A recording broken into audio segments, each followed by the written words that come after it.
This is for entertainment only.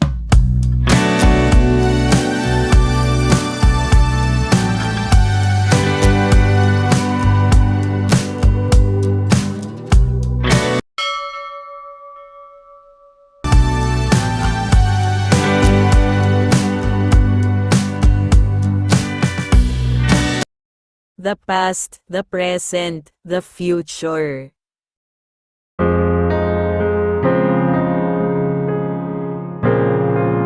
Aries. Kailangan nyo ng tamang pag-uusap, at magbigay ng oras para makapag-usap kayo ng iyong pamilya, o panahon sa kwentuhan para sa inyong komunikasyon.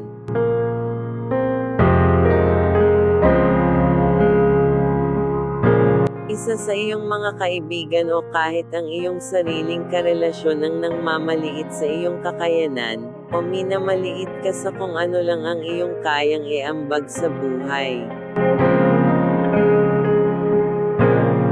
Ngunit mayroon ka namang isang malapit na kaibigan ang laging andyan para sa iyo, at iyong parating maaasahan kahit sa maliit na bagay lang.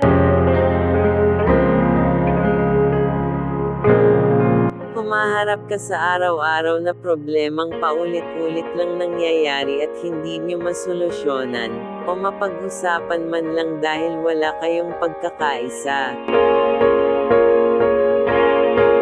Taurus.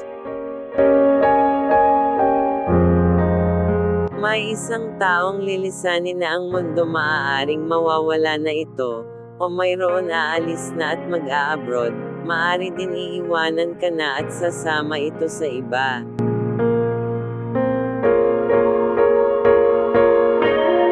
Panahon na ng iyong pagbabago sa lahat ng mga dahilan kung bakit ito nangyayari sa iyo, mga bagay na hindi magandang nakagawian mo, panahon na para ayusin mo ang sarili mo. Ika'y makikipagsapalaran para sa pag-unlad ng iyong buhay at kinabukasan. Susubukan mong humanap ng mas maayos na trabaho at pagkakakitaan sa ibang lugar. Sa susunod na mga araw ay magiging mabuti na iyong kalagayan o makakaraos ka na sa isang bagay na iyong alalahanin.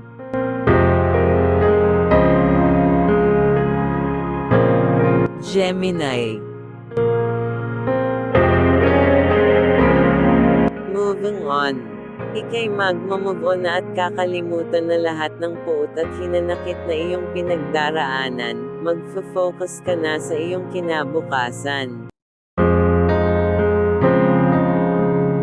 Isasaayos ang lahat ng dapat ayusin sa iyong sarili. Ang langit ang magbibigay sa iyo ng paraan at mga dahilan para pagbutihan mo pa o pagtuunan ng pansin ang iyong sarili. Mahalaga ang tapat at tamang pag-uusap sa inyong pamilya para maiwasan ang mas matindi, o mas malalang pagbabangayan na sa ngayon ay maliit na mga dahilan lang naman talaga. Malapit nang sumang-ayon sa iyo ang panahon, malapit mo nang makamtan ang iyong kaginhawaan sa iyong pamumuhay, at kasiglahan ng iyong isipan, at mababawasan ang iyong mga alalahanin. Cancer. Isang malawak o malaking problema ang iyong kakaharapin, maaring tungkol ito sa inyong pamilya. Ang isang magandang samahan ninyo ay mababuwag o masisira dahil sa isang mabigat na dahilan. Matalino ka naman pero walang sekretong hindi nabubunyag, maaaring matagal na itong palihim mong gawain, ang siyang magiging ugat, o magiging matibay na dahilan para kayo ay magkasiraan. Maaaring mayroon kang kinahuhumalingan noon pa, sa ngayon na itatago mo pa ito sa iyong pamilya, ngunit darating ang araw na ika'y mabubuko na. Mag-iingat ka dahil hindi mo alam kung gaano kalaki ang iyong babanggain pagdating ng panahong ito. Ito ang tutulong sa kanila para ituwid ka. Leo. Isang pagdaraos ang iyong dadaluhan, maaaring alumni ito. Dadalo ang halos lahat ng iyong kaeskwela noon, kayo ay magkikita-kitang muli, maaari ding isa itong malaking okasyon mula sa iyong pamilya. Dito mo makikilala o dito mo makakatagpo ang isang taong magkakaroon ng malaking ugnayan sa iyo. Kaya nitong paikutin ang mundo mo. Isang malaking halaga ang iyong magagamit o mailalabas, maaaring ika'y magpapakitang gilas dito o magpapalakas, kaya naman salapi mo'y unti-unting nauubos na hindi mo namamalayan. Ika'y magkakaroon ng malawak na alalahanin patungkol sa iyong salapi. Dahil sa nangyayari hindi mo alam kung paano na ang bukas mo, maaaring magkautang-utang ka na din. Virgo. Isang negatibong pagkatao ang iyong madalas makasalamuha, o makasama, makausap at makakwentuhan, maaaring malapit din ito sa iyo. Ito ang paunti-unting sisira sa iyo.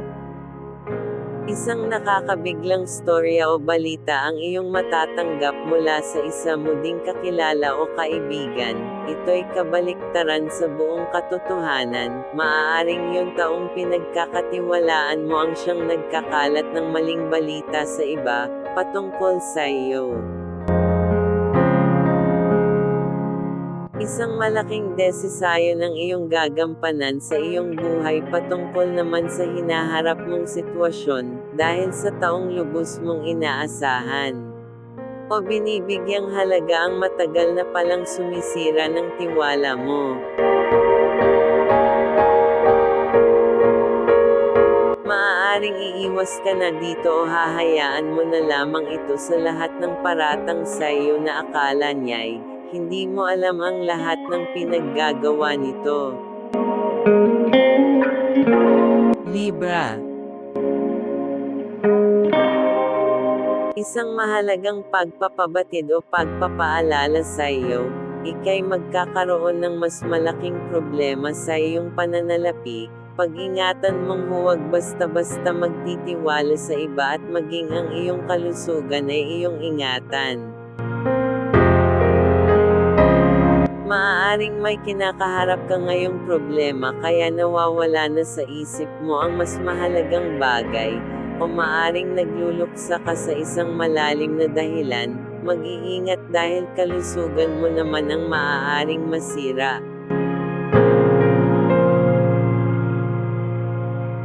Isang masamang balita ang makakarating naman sa iyo. Maaaring mayroon kang kaibigan na pumanaw na, o ang kaibigang ito ang iyong makakagalit dahil sa isang bagay na hindi niyo mapagkasunduan. Mga maliliit na mga bagay na nabubuo at unti-unting lumalalim at lumalaki. Ito ang bagong pagsubok na inilaan sa iyo ng langit. Scorpio.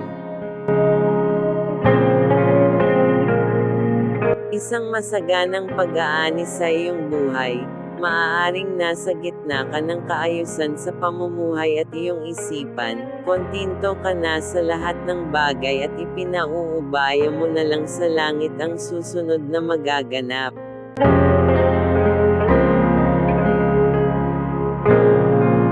Isang malaking event ang iyong dadaluhan o pagdadarosen, maaaring lahat ay magsisipuntahan at ika'y may makikilalang isang mahalagang tao sa buhay mo o magiging mahalaga sa buhay mo. Pakiramdam mo naman ikaw ay matratrap, o mahuhumaling sa taong ito, maaaring sa kanya iikot ng mundo mo, posibleng mai-inlove ka sa taong ito.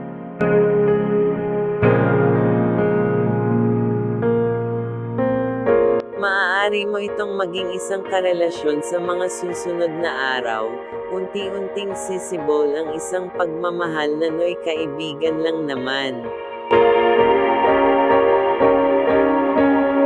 Sagittarius. Communication. Yan ang wala sa inyo, kulang kayo sa maayos na pag-uusap, laging galit o emotion ang nangingibabaw sa inyo tuwing may diskusyon na kailangan niyong talakayin sa pamilya niyo. Isang importanteng tao naman ang sa iyo'y magbibigay halaga o importansya, maaaring malawak ito kung mag-isip at magplano. Puro pagsasaayos ng buhay ninyo o buhay mo ang gusto nito.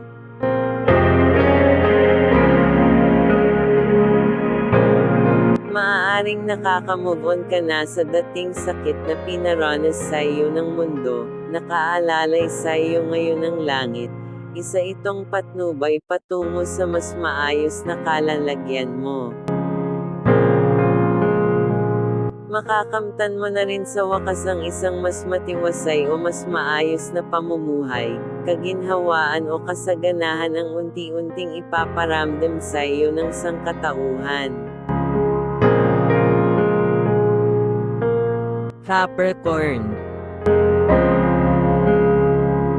Isang babaeng mataas ang posisyon o katungkulan ng iyong binibigyan pansin, o maaaring nagkakagusto ka sa taong ito.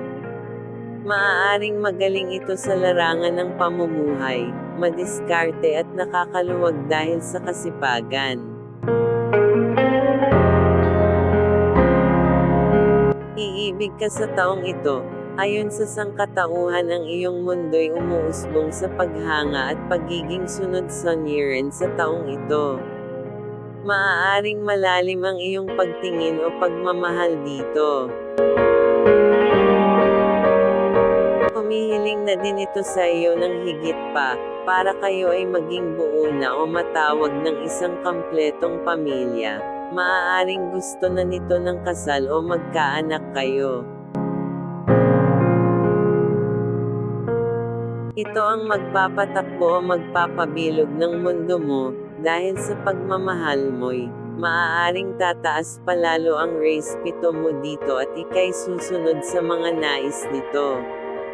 Kahit minsan ay pakiramdam mo, nasa kadena ka ng pagmamahal mo. Aquarius. Stable ang pamumuhay at relasyon mo, maayos at madyay na hawang kaisipan, ang sa iyo'y binigay ng langit, isang reward ang iyong matatanggap mula sa may kapal, isang katahimikan at kapayapaan. Dahil sa bigat na pagsubok na ibinigay sa iyo noon, maaari din naman hinahanda ka ng langit para sa susunod na iyong misyon sa buhay, at kung paano mas higit na tatatag at titibay.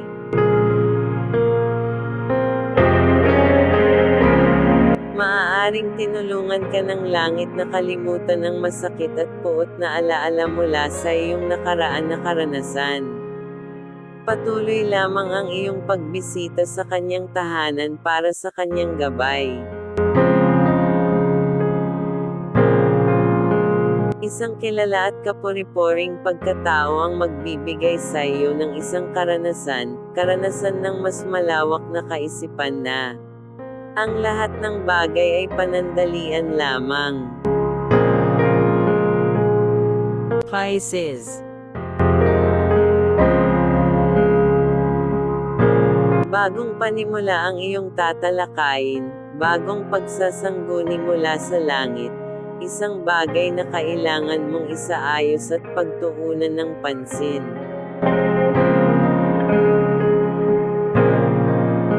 Isang negatibong pagkatao ang isusubok sa iyo ng langit kung paano mo ito dadalhin at sasabayan sa tuwiran ninyong pagsasama.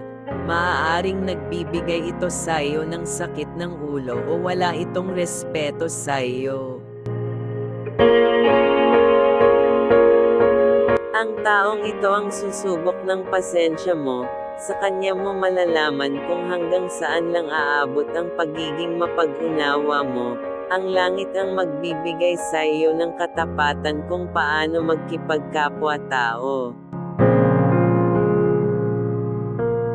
Pag-ingatan lamang ang iyong kalusugan, dahil may parating na isang problemang hindi pa nagwawakas, maaaring isang pagsubok ito na inyo palang isa sa katuparan.